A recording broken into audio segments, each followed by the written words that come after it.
বলিউডে একাধিক superhit cinema নতুন করে মুক্তি পেয়ে দর্শকদের হৃদয় জয় করেছে। এবার সেই তালিকায় যুক্ত হয়েছে 2016 সালের রোমান্টিক সিনেমা সানাম তেরি কসম। হর্ষবর্ধন রানে ও মাওরা হোসেন অভিনীত এই সিনেমাটি প্রথমবারের মুক্তির সময় বক্স অফিস তেমন ভালো করতে পারেনি।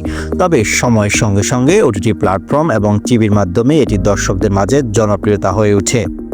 আর সে ভালোবাসার ফলে ভালোবাসা দিবস উপলক্ষে 7 ফেব্রুয়ারি পুনরায় মুক্তি পেয়েছে সানাম তেরি কসম।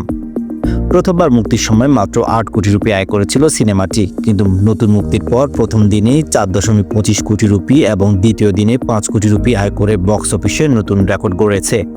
2 দিনে সিনেমাটি আয় দাঁড়িয়েছে 9.5 কোটি রুপি, যা আগের চেয়েও অনেক বেশি। এই সাফল্যে উচ্ছ্বাসিত অভিনেতা হর্ষবর্ধন রানে তিনি এক সাক্ষাৎকারে বলেন, প্রতি বছর দর্শক আমাকে মনে করিয়ে দিতেন এটি আবার মুক্তি দেওয়া উচিত।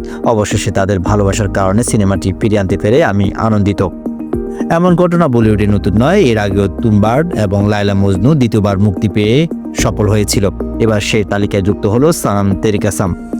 আপনি কি এই সিনেমা বড় পর্দায় দেখতে যাচ্ছেন? কমেন্টে জানাবেন। শায়ানুর মির, ভয়েজার মাল্টিমিডিয়া।